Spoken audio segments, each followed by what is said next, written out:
like at 11 o'clock. Hey, what's up, guys? Your boy Devin Bailey here. Today I'm going to teach you guys about the 1820s to the 1840s. Hope you guys enjoy.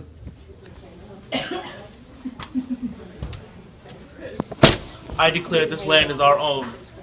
America! The Oregon Trail was a large wagon route and immigrant trail that connected the Missouri River to valleys in Oregon.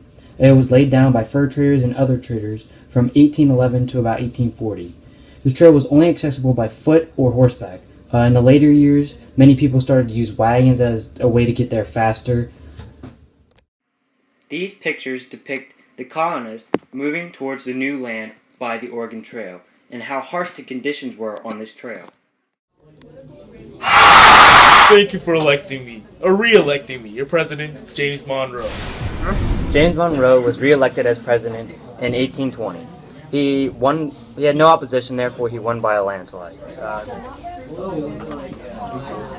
All the slaves in Missouri are now free. The Missouri Compromise was a legislation passed on May 8th of 1820. During this time, the compromise brought up furious debates. James Talmadge requested Missouri statehood to free all slaves offspring that were ages 25 and older. This picture shows a map of the states that were included in the compromise and the effect it had on the slaves in those particular states. Be scared, children! Jesus is coming! He's coming again! The Second Great Awakening. He's coming again! The Second Great Awakening was a Protestant religious revival movement. It began around 1790 but gained momentum and members in 1800 and around 1820s or after that time. Preachers were kind of the leaders of the movement. It established many reform movements designed to tell or inform people about the second coming of Jesus Christ. This is a picture of a preacher preaching to the crowd during the Second Great Awakening. You cannot take over Latin American countries anymore. Go. The Monroe Doctrine was a policy that opposed European colonialism in America. It was used to free the nearly independent countries of Latin America. The Monroe Doctrine protected newly independent Latin American countries from European powers. It prohibited European powers from gaining control of colonies in North and South America. This picture is of the Monroe Doctrine in its original form when it was first written.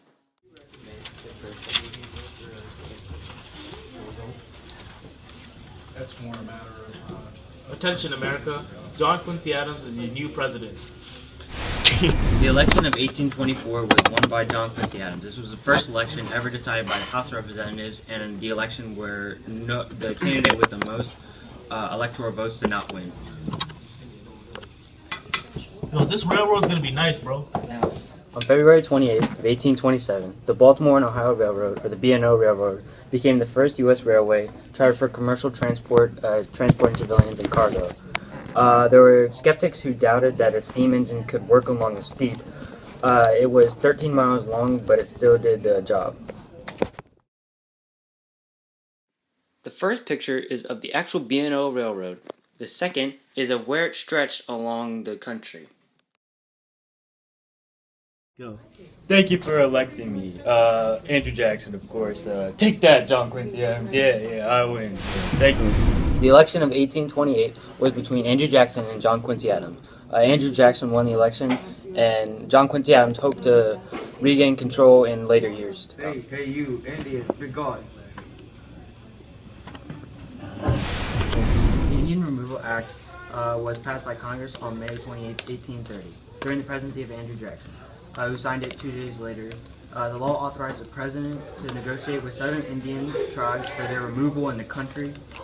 The law provided cruel and unfair as Indians lost ancestral territory at a fast rate, pushing them into territory completely unseen to them. The first picture shown is the actual bill that was passed by Congress. The second shows the Indians moving away.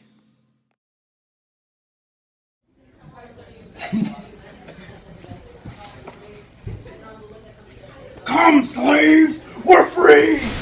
Nat Turner was an enslaved African American who led a rebellion of slaves and freed blacks in Southampton County, Virginia on August 21st, 1831.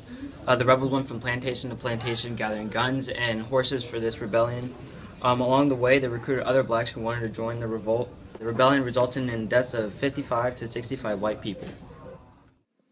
These pictures show the rebels freeing some slaves and convincing the whites to join the rebellion. If you step over that river, this means war. This means war! Black Hawk War was a brief conflict between the United States and a Native American group led by a Black Hawk, Sauk leader. The war started when they crossed the Mississippi River into the state of Illinois and Iowa Indian Territory in April of 1832. The first picture shows the colonists and Native Americans fighting each other. The second shows the map of the war.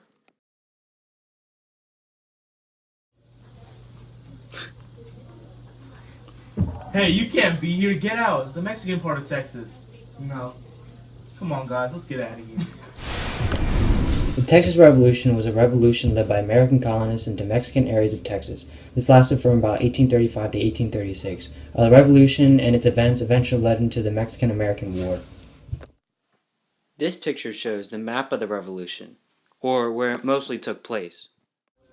We're going to take back our land. Leave now. No, this is our land now. Oh, yeah? The Battle of the Alamo in 1836 was a pivotal turning point in the Texas Revolution.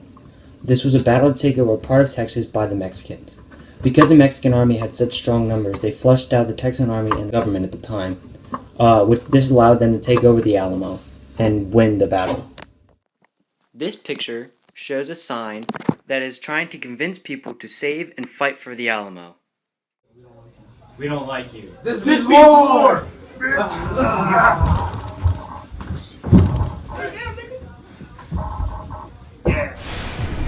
The Second Seminole War, the Florida War, was a conflict between the United States and various Indian groups, or Native American groups known as the Seminoles. It is regarded as one of the longest and most costly of Indian conflicts in the United States. It lasted from 1835 to about 1842. This picture shows the two sides, the Sauks and the colonists, having a treaty after the end of the war. So, did you catch the game last night? Yeah, bud. Yeah, but... You guys need to go. This land has been conquered by the government. You guys need to go find another piece of land now. Come on, let's So go. sad, I'm crying. So sad. I don't want to hear it. Come on. I'm so sad. The Trail of Tears was not just about crime.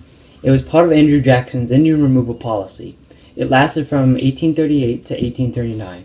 It forced the Cherokee Indians to move from east of the Mississippi River to a part of Oklahoma. It was called the Trail of Tears because of the effect it had on the Indians.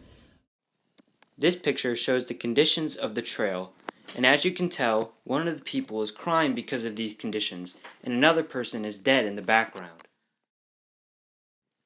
And finally, this picture shows the trail taken by the Indians during the Trail of Tears. Thanks for watching.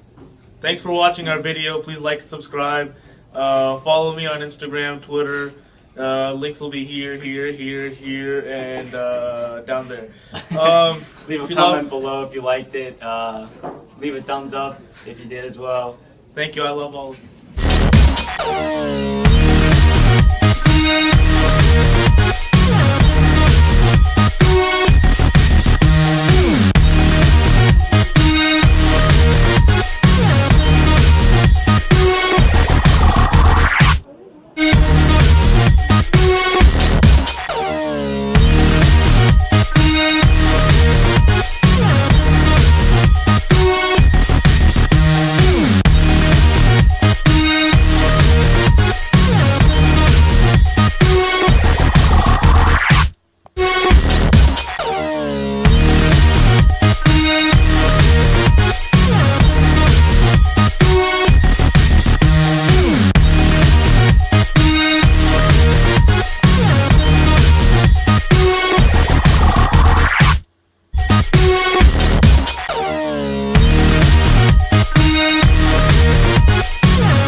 Thank you guys so much for watching. Hope you enjoyed the video.